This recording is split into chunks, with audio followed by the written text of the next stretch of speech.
En esta mañana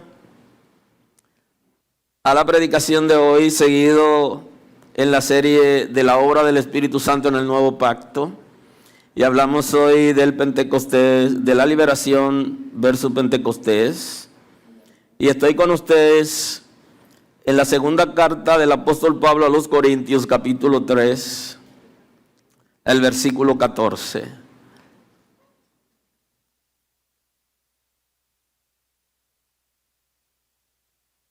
Así dice el texto sagrado en la mañana de hoy, la segunda carta del apóstol Pablo a los Corintios, capítulo 3, el versículo 14, en el nombre de Jesús.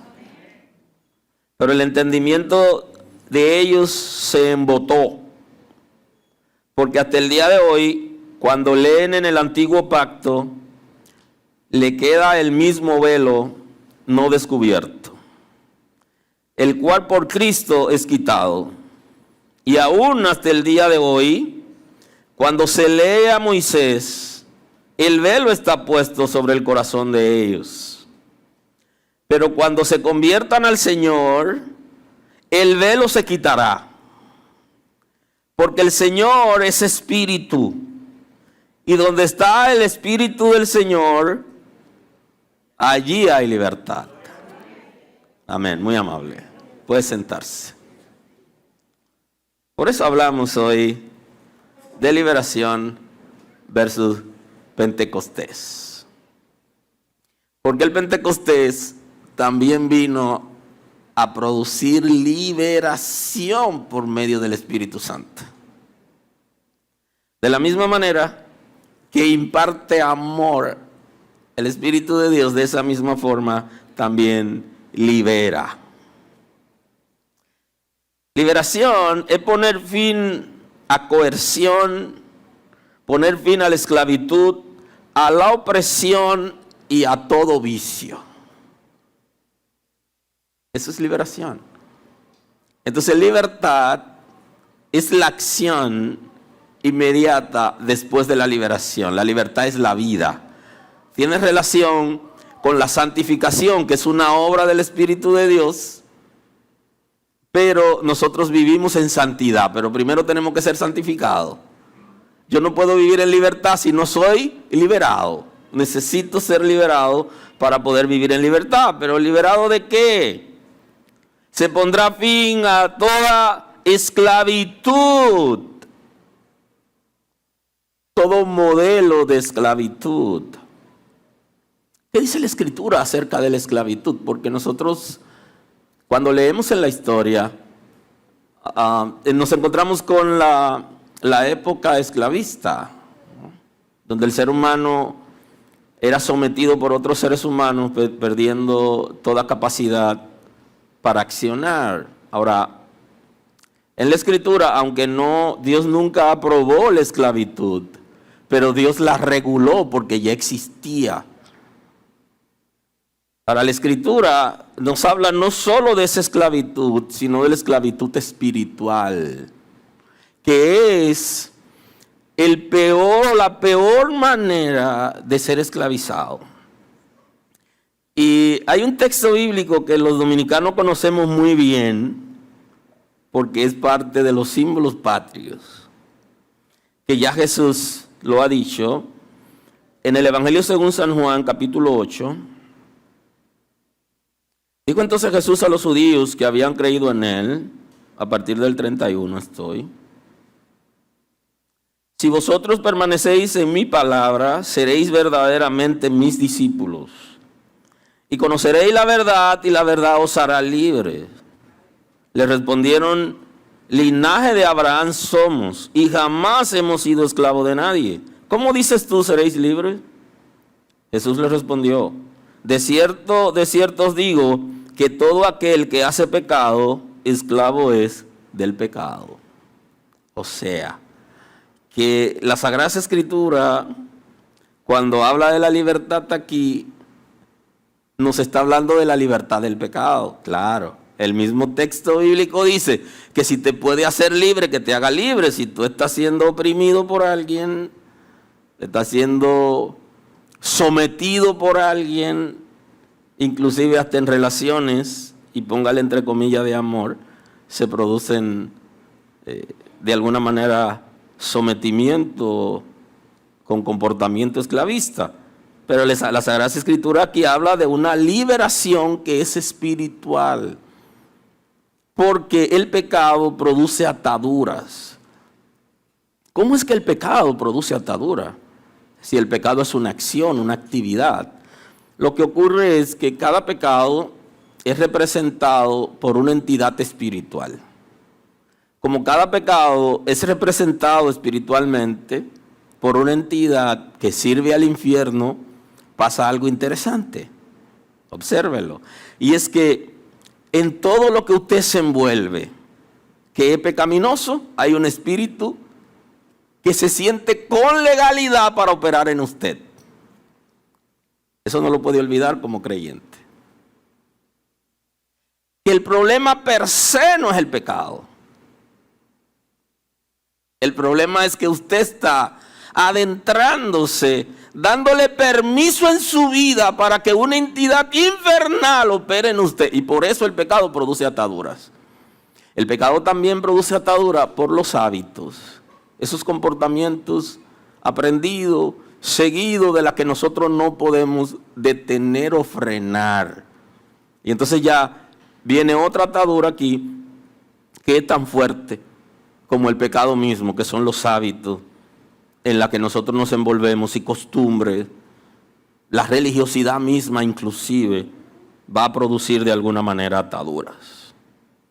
Y justamente con quien Jesús está hablando es con personas religiosas. Lo que pasa es que el pecado como tal, en la mayoría de los casos es vergonzoso. Al ser vergonzoso se hace en secreto.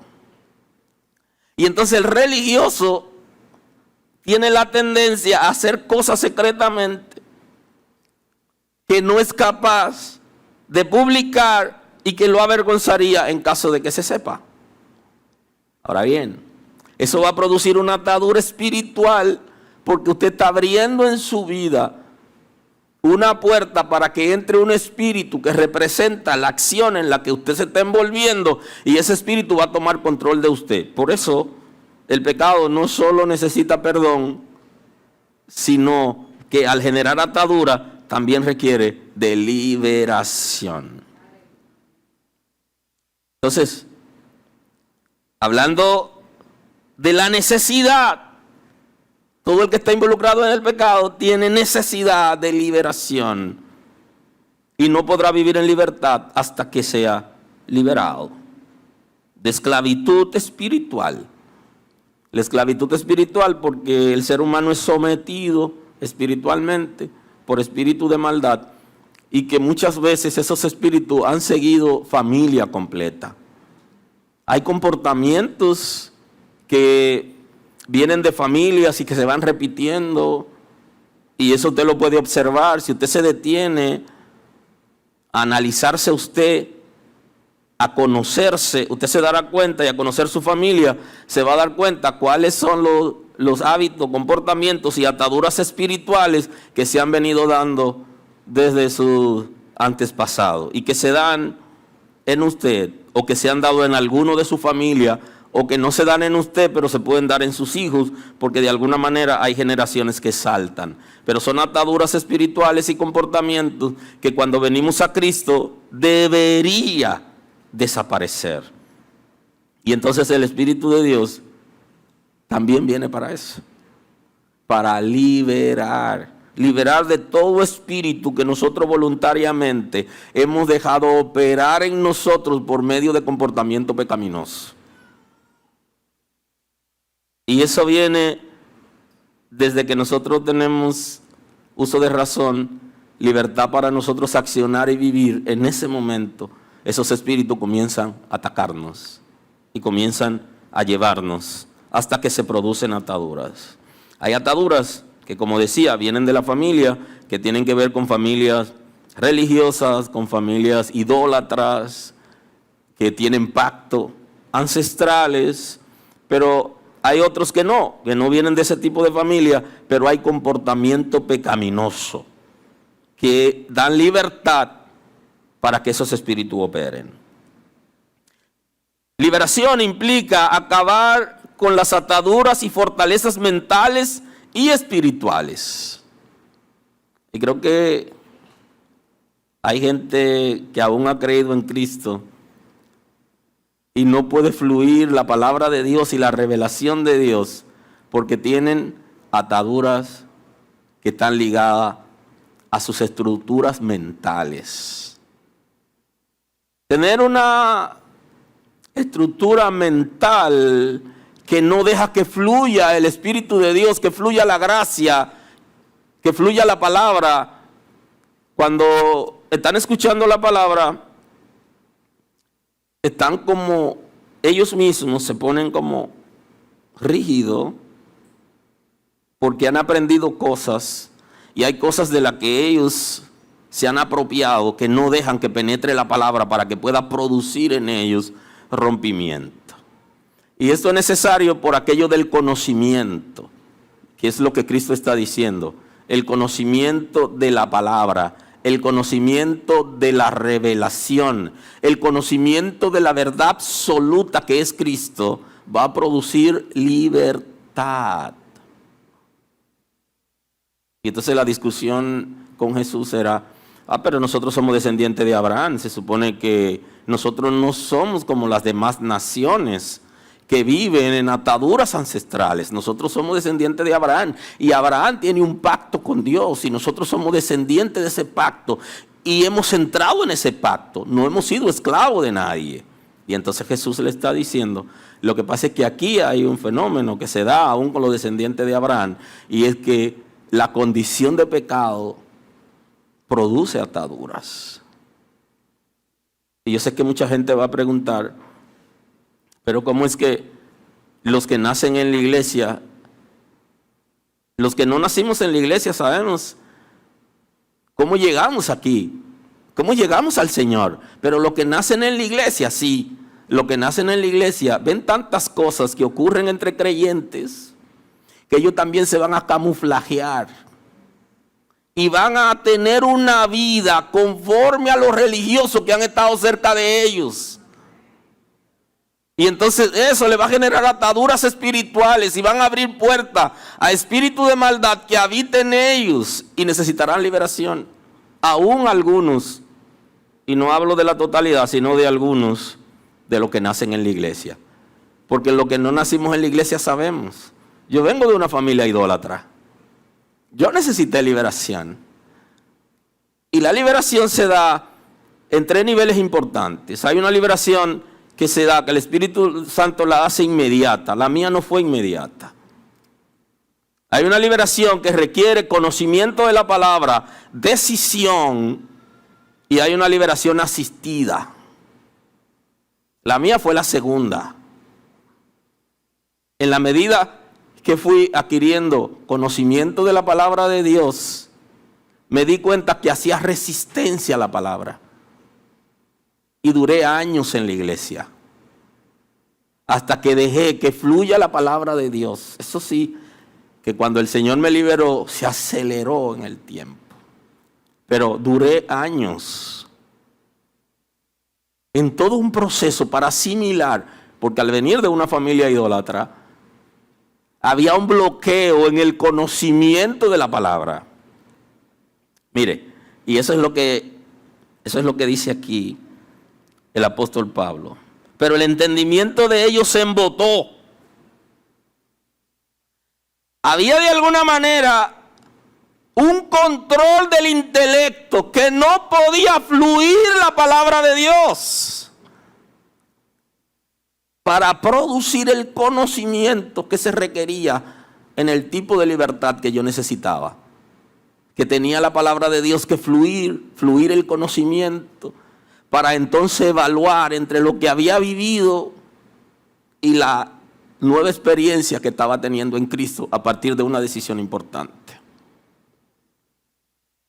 Y mucha gente está viniendo a la iglesia con el conocimiento, el entendimiento entenebrecido, embotado. El concepto es que está tomado por un espíritu de maldad y la palabra de Dios no fluye. no la puede entender, la lee pero no la entiende, la estudia pero no entra en el conocimiento pleno. Se cansa haciendo el intento y por eso no puede vivir para Dios, pero tiene algo bueno que está en la iglesia. Aleluya. Porque un día se puede producir un rompimiento. Ahora hay algunos que no, algunos que nacieron en la iglesia, pero al nacer en la iglesia se envolvieron, y esto es sumamente importante, porque muchos de nuestros hijos están escuchando cosas en la casa de lo que nosotros decimos que pasan en la iglesia, que ellos no tienen la madurez como para escuchar, y estamos criando hijos impíos. Y entonces ellos, hay un momento que tienen que tomar una decisión, y no toman la decisión por irse de la iglesia, sino que se quedan, pero se quedan con todo el aprendizaje de lo que ven en su casa y de lo que algunos hermanos le enseñan con su comportamiento. Y entonces se envuelven en actividades que de alguna manera abren puerta para que espíritus de maldad tomen el control de su vida. Y están tan atados o peor que los que están fuera. Y entonces esa es la conversación de Jesús con el pueblo. Ellos también eran descendientes de Abraham. Dijo entonces Jesús a los judíos que habían creído en él: si vosotros permaneceréis en mi palabra, seréis verdaderamente mis discípulos. Porque algunos de los que nacen en la iglesia no llegan a ser discípulos de Cristo.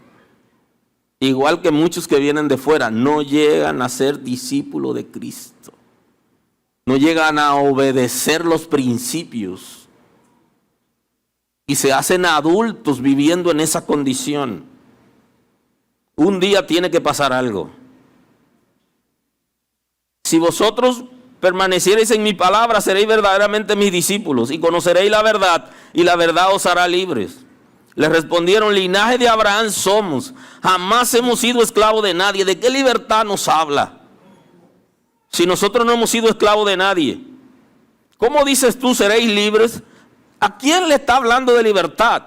Y es posible que algunas predicaciones parecieran ser para impíos e inconversos, pero son para creyentes, para gente que está en las iglesias, y algunos que han nacido y se han criado en la iglesia. De eso se trata. Jesús le respondió: de cierto os digo, que todo aquel que hace pecado, esclavo es del pecado. El que hace el pecado, esclavo es del pecado. Esté en la iglesia o esté fuera de la iglesia. Se haya criado en la iglesia o no se haya criado en la iglesia. Es esclavo. Y entonces el Espíritu de Dios viene justamente para traer liberación.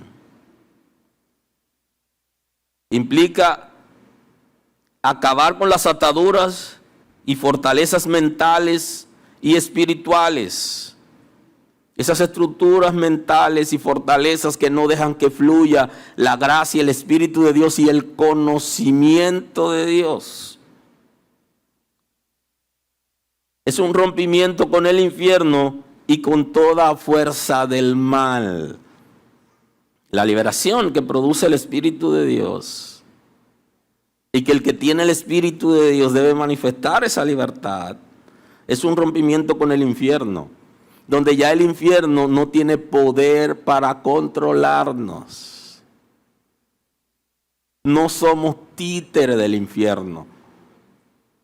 Entonces ese nivel de libertad tenemos que vivirlo y tenemos que entrar en ella. Y nos libera de toda fuerza del mal, igual que de todos malos hábitos que hemos tenido en el mundo o que dentro de la iglesia lo hemos aprendido. Cuando el apóstol Pablo le escribe a los Gálatas, en el capítulo 5, versículo 13 dice: porque vosotros, hermanos, a libertad fuisteis llamados, solamente que no uséis la libertad como ocasión para la carne, sino servíos por amor los unos a los otros. nos está enseñando un principio importante. Que la libertad que produce el Espíritu de Dios no es libertinaje. No es una libertad que se aprovecha de la coyuntura de una congregación o de un grupo de hermanos para engañarlos, para influir en ellos o para arrastrarlos, ni para hacer malos negocios, ni para ser trepador. No es un chupasangre. Porque vosotros, hermanos, a libertad fuisteis llamados, solamente que no uséis la libertad como ocasión para la carne. El concepto carne tiene que interpretarlo aquí como concupiscente, como concupiscencia. Esa naturaleza donde descansan los deseos desenfrenados. No es el propósito. Es una libertad verdadera y genuina donde el Espíritu de Dios vive en nosotros, controla nuestras acciones, nos disciplina y establece el señorío de Cristo. Que no utilicen esa libertad que ofrece Cristo, que ofrece la iglesia, que ofrece la comunidad de creyentes, para abusarse o engañarse unos a otros, o para tener acciones indebidas, sino servíos por amor los unos a los otros. Sírvanse en amor. Ese servicio en amor no es el servicio en la que usted anda buscando algo a cambio, sino es el servicio que le da a la gente porque usted vive en libertad y sabe que usted depende de Dios y que Dios va a sustentarlo y que ya Él le ha provisto a usted para que usted dé. Claro, la iglesia ha enseñado al revés. La iglesia dice que den para recibir. Aquí no venga a dar para que usted va a recibir. No, usted tiene que dar lo que porque usted quiere dar, es voluntario y porque usted ya recibió. Los que vienen a hacer intercambio con Dios se van frustrados. Porque están esperando más y lo que usted está esperando no necesariamente va a ser como dice la palabra. Y no es verdad que se debe dar con dolor. Aquí no se da con dolor. Aquí se da con amor. Si usted está dolorido, no lo dé. Que no funciona. Y aunque la iglesia se enseñe eso no es bíblico. Usted va a servir a sus hermanos en amor. Usted le va a dar de lo que usted tiene. Y si le tocó comer pasta en su casa y yo llegué, usted me brinda lo que usted tiene. Si yo no quiero pasta, pues beba agua. Porque yo no tengo más nada que darle. Aunque le digan a algunos creyentes que son tiguerones, que le dicen al siervo de Jehová hay que servirle lo mejor. Eso no es así. Yo te voy a servir lo que yo tengo en casa. Sí, porque hay unos siervos de Dios que son muy tigres. Y cuando llegan a la casa de los hermanos, quiere que los hermanos les sirvan, pero que les sirvan de acuerdo a ellos. Al siervo de Jehová hay que darle lo mejor para que no te falte. Es bíblico, son bíblicos, manejan la Biblia, mire, al dedillo. Pero ¿sabes qué? Usted debe servir de acuerdo a sus posibilidades. Y el caso de la viuda y del profeta Elías es diferente. Usted no es Elías y yo no soy viuda.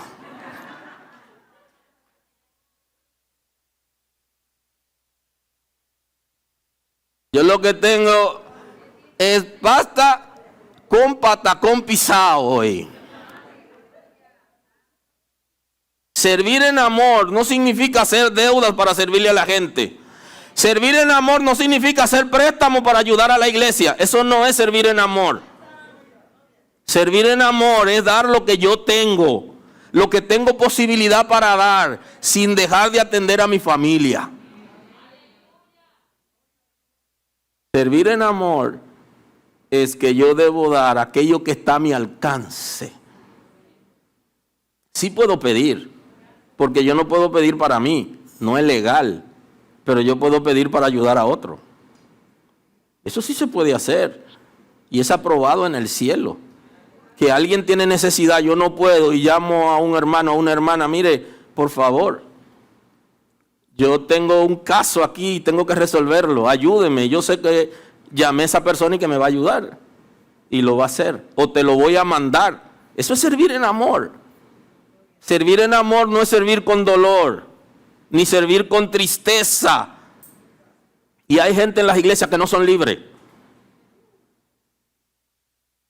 Andan buscando prestado y se meten en deudas, y cuando usted le pregunta, lo que pasa es que en la iglesia estaban haciendo una cooperación y yo quería que la gente sepa que yo di.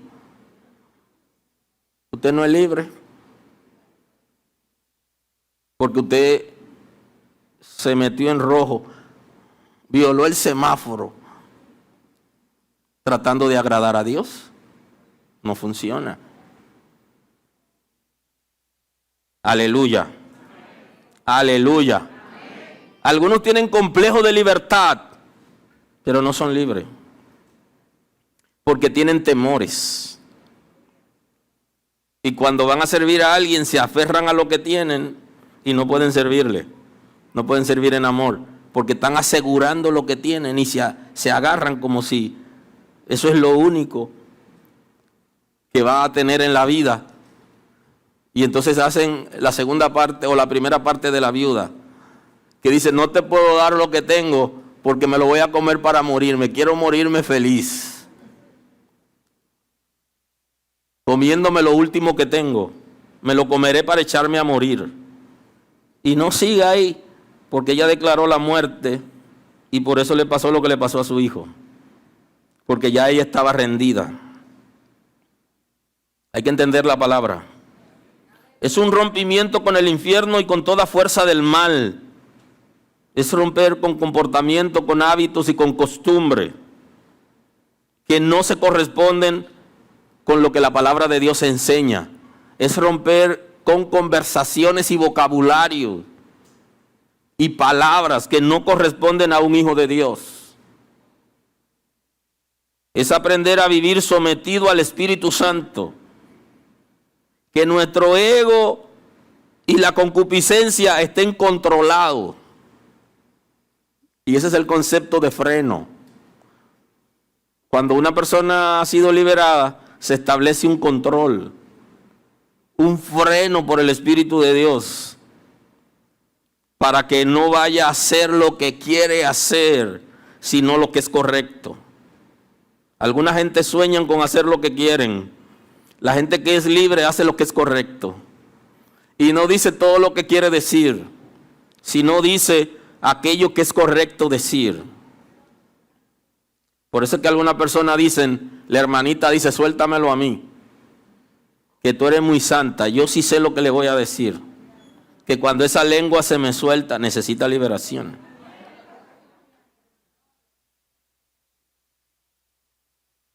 Porque dan una pela de lengua que no quiera usted saber. Se le cruzan los apellidos.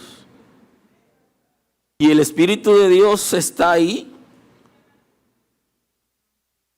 Así, pero ella puede orar. Ella da palabra de ciencia y habla lenguas. Y ella está bautizada en el Espíritu Santo. Bautismo del Espíritu Santo sin liberación. No, yo le voy a explicar eso después. Porque Saúl también profetizó y nunca se arrepintió. ¿Alguien está aquí hoy? Amén. Saúl también entre los profetas. ¿Y qué pasó ahí? Se lo explico luego. La liberación es una obra del Espíritu Santo. Puede darse de manera inmediata, se puede dar en el tiempo y puede ser asistida. Hay gente que necesitan asistencia y por eso en las iglesias hay líderes. Por eso Dios eligió pastores, maestros, profetas, apóstoles. Es para eso, para que asistan a la gente. Ahora, no todo el mundo es pastoreado en una iglesia y no todo el que va a una iglesia tiene que dejarse pastorear. Eso no es necesario. Se deja pastorear el que quiere. Y la iglesia no puede decirle a la gente: o te deja pastorear o te va. No. Porque ese es un derecho que la gente tiene de venir a escuchar la palabra y tomar su decisión. Ahora, el que se deja pastorear, deja que lo asistan en un proceso de liberación consciente o inconsciente. Porque el que conoce la palabra sabe que necesita ayuda. Ahora, el que no conoce la palabra no sabe que necesita ayuda porque cree que está bien. Y para eso son los líderes de las iglesias. Es para asistir a la gente en los momentos en que la gente necesita la asistencia. Aleluya. Así que los que necesitan asistencia asistida, vale redundar, es por eso. Esa es una dinámica. Algunos son libres y ya. Otros en el tiempo. Por medio del conocimiento de la palabra, el Espíritu de Dios lo va guiando para que entren en proceso de liberación. Y lo libera. Porque cuando llega el Espíritu de Dios, libera. Ahora hay hábitos y hay costumbres que necesitan tiempo para uno desprenderse. Hay cosas aprendidas que se nos hace difícil soltar eso. Usted puede venir de fuera o criado en la iglesia. Se pueden dar ambos casos. Pero todo el que viene de fuera sabe en qué nos envolvimos y cuál fue nuestra vida y qué tanto necesitábamos. Los que se crían en la iglesia a veces no entienden eso porque se han criado y creen que es suficiente. Pero el entendimiento de ellos se embotó, refiriéndose a los religiosos. Está Pablo hablando en la segunda carta a los Corintios, en el capítulo 3, a partir del 14. Se embotó el entendimiento. Eran incapaces de reaccionar a la palabra de Dios. Y ese concepto es para religiosos, para gente que estaban yendo al templo, para gente que se habían criado en el conocimiento de la palabra y que habían ido a hacer sacrificio, pero su conocimiento se embotó. Había un espíritu que había tomado su intelecto y no entendían la palabra de Dios. Y ahí es donde, cuando Jesús habla de lo terreno, que habla de que viene alguien y toma la semilla que fue sembrada y no germina. Ya Cristo habló de eso en la palabra de los terrenos. Porque hasta el día de hoy, cuando se lee el antiguo pacto, les queda el mismo velo no descubierto. Y el apóstol Pablo aquí está hablando justamente del velo que Moisés se pone para que no lo miraran a él, sino que miraran a Dios. Un velo que también estaba entre el lugar santo y el lugar santísimo, donde no le permitía ver la presencia de Dios que era representada en el arca. Y cuando Moisés se pone el velo para que ellos no lo miren a él, sino que vean a Dios, y que no era él que estaba haciendo aquello, y también cuando resplandecía, y el apóstol Pablo está hablando justamente de eso. Cuando se lee el antiguo pacto, le queda el mismo velo no descubierto, el cual por Cristo es quitado. Ya por Cristo es quitado el velo que se rasgó en su sacrificio. Y el velo que estaba en Moisés, que representaba la incapacidad para ver o acercarse a Dios de manera directa, ya es quitado en Cristo. Pero es quitado solo para algunos, porque hay otros que todavía tienen el velo, es lo que está diciendo. Y aún hasta el día de hoy, cuando se lee a Moisés, el velo está puesto sobre el corazón de ellos. Y ahora pasó a hablar de otro velo, que es el velo que mencionó ahorita, del intelecto. El intelecto embotado, entenebrecido, tomado, y entonces se refiere aquí al corazón, donde no puede fluir la palabra de Dios con libertad, donde se le enseña la palabra de Dios a la gente y usted no ve la respuesta a esa palabra, y se predica palabra y se predica palabra, y hay que seguir trayendo la palabra, pero hay un problema de liberación, y por eso es que la gente no la asimila, no la vive, y preguntan lo mismo, y no le entienden y no fluye. Necesita liberación y puede ser asistida. Bendito es el nombre del Señor. Pero aquí está la solución. Está puesto, ya quitó ese velo de Moisés, del tabernáculo, ahora se va al velo del corazón, ahora es un problema espiritual que hay.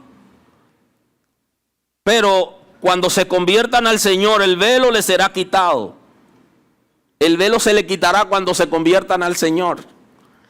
Y ya Pablo, cuando habla de conversión aquí, está hablando de transformación. Cuando ellos sean transformados, porque hay un concepto, dos conceptos en la Escritura que vienen siendo analizados desde la predicación de Cristo y el Pentecostés, que es el arrepentimiento para vida y la conversión. El arrepentimiento para vida es una decisión del individuo. La conversión es una obra del Espíritu de Dios. Y entonces él aquí está utilizando el concepto de conversión. Cuando ellos sean transformados. No cuando den el paso de entrar a la iglesia por medio del arrepentimiento, sino cuando entren en la conversión. Esa es una de las predicaciones de esta serie. Cuando sean transformados, entonces ¿qué van a ser libres? Porque en el arrepentimiento no se da la liberación.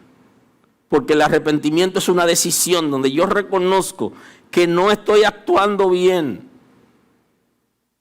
Pero en el arrepentimiento para vida, yo doy el paso hacia Cristo, porque en Él está la solución a la crisis que yo estoy viviendo, que ya he entendido. Porque antes del arrepentimiento tiene que venir el conocimiento de la palabra que va a fluir. Por eso que dice la Escritura que la fe viene por el oír de la palabra. O sea, la palabra de Dios, el conocimiento de Dios va a activar la fe que produce arrepentimiento. Pero la conversión es una obra del Espíritu de Dios. Aleluya.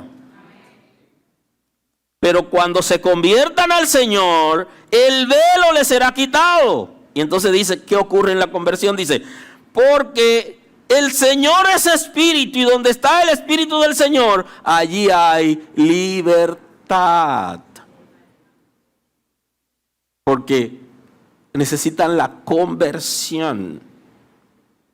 Y entonces como la conversión es una transformación del Espíritu de Dios que trae consigo salvación, entonces habrá una reacción diferente. Y ese Espíritu de Dios que también trae conversión, trae liberación. Donde está el Espíritu de Dios, allí hay libertad.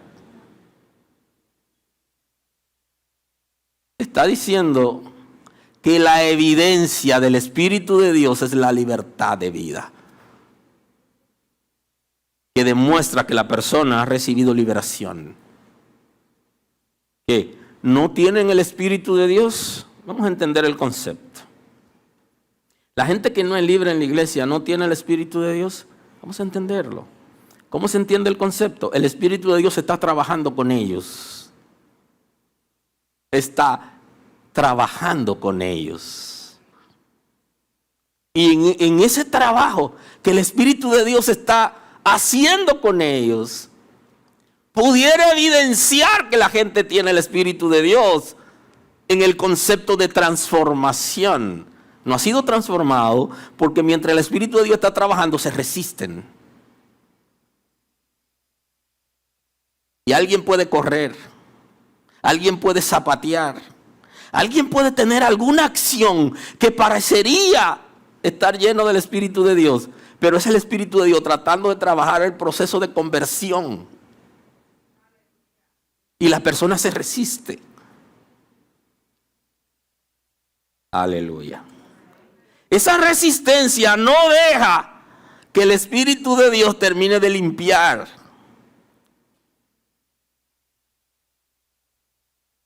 Porque en la limpieza, en la transformación, es donde Él toma el control como cuando usted compra una propiedad, compra una casa, que usted decide hacerle algunos arreglos, limpiarla, organizada, la organiza y entonces después usted habita en ella. El Espíritu de Dios está trabajando y hay mucha gente que está trabajando pero se están resistiendo.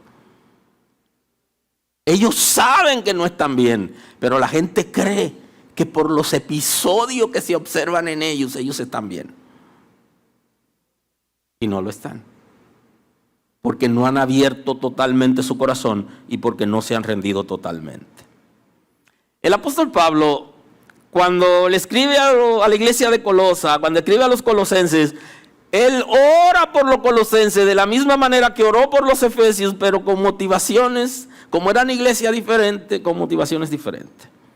Y en el capítulo 1 de la carta a los colosenses, en el versículo 9, el apóstol Pablo escribe: por lo cual también nosotros, desde el día que lo oímos, no cesamos de orar por vosotros y de pedir que seáis llenos del conocimiento de su voluntad.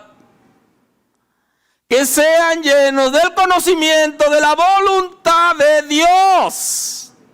Por eso oraba. Así que en la lista de oración, no saque todo lo que usted le pide a Dios, pero ponga, antes de todo eso, establezca un orden de prioridades. Y ponga lo que va adelante, póngalo adelante.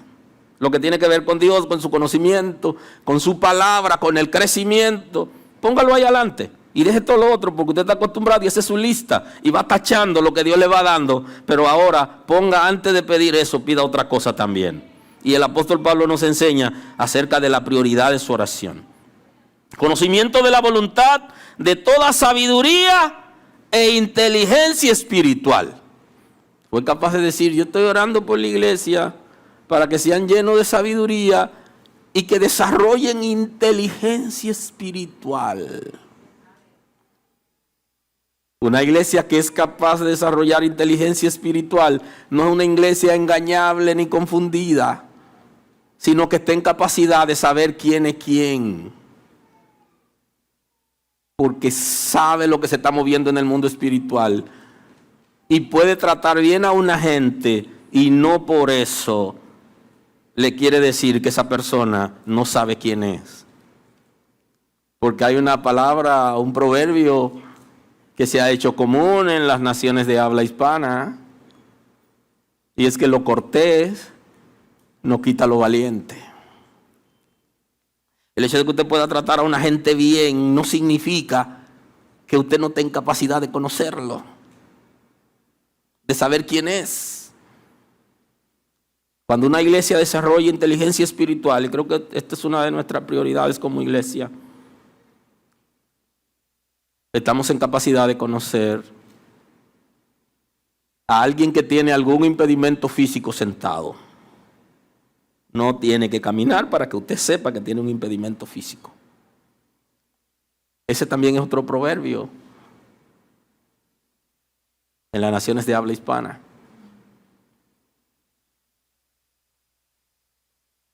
La inteligencia espiritual nos llevará a nosotros a discernir lo que está en el corazón de Dios, lo que es la voluntad de Dios y cómo Dios está operando en un momento determinado. Pero también nos permitirá distinguir quiénes son instrumentos del infierno y el propósito que tienen. Eso está claro. Y esa era una de las oraciones del apóstol Pablo. Para que andéis como es digno del Señor, agradándole en todo, llevando fruto en toda buena obra y creciendo en el conocimiento de Dios. Oraba para que la iglesia de Colosa pueda agradar a Dios, que conozca su voluntad, que se involucre en las cosas extraordinarias de Dios. Y eso no es una obra individual ni una obra colectiva, es una obra del Espíritu de Dios que nos guía al conocimiento de la verdad, a la revelación y a una vida de principio para poder agradar a Dios y dando fruto de buena obra, creciendo en el conocimiento de Dios, fortalecido con todo poder, conforme a la potencia de su gloria, para toda paciencia y longanimidad, aunque pareciera una repetición de la palabra paciencia y longanimidad, sino que se desarrolle la paciencia en nosotros y también la paciencia de Dios. Que podamos conocer la paciencia de Dios, que en este caso es la longanimidad. Una es la paciencia de nosotros como ser humano y otra es que conozcamos la paciencia de Dios. Que la longanimidad es la paciencia de Dios. Dios es paciente con nosotros para que se pueda producir la transformación que se requiere. Y esto es importante en la iglesia, que nosotros le demos tiempo a la gente para que la gente pueda aterrizar en Dios, conocer a Dios, servir a Dios y ser transformado. Porque no pasará de la noche a la mañana. Hay que dar un chance para que la palabra llegue.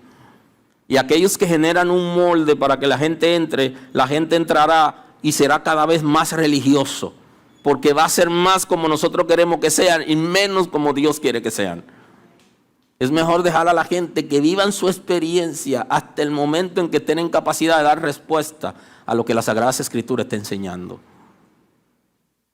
Y aquellos que de la noche a la mañana están intentando parecerse a otros, se están engañando a sí mismos y no son libres. Porque el que es libre vive lo que vive y es realista. Lo que es, lo es y no lo esconde. Y donde le falta algo, no trata de llenarlo con mentiras. El conocimiento de Dios y fortalecido en todo poder conforme a la potencia de su gloria, para toda paciencia y longanimidad, con gozo, dando gracia al Padre que nos hizo aptos para participar en la herencia de los santos en luz, el cual nos ha liberado de la potestad de las tinieblas y nos ha trasladado al reino de su amado Hijo, en quien tenemos redención por su sangre y el perdón de pecados.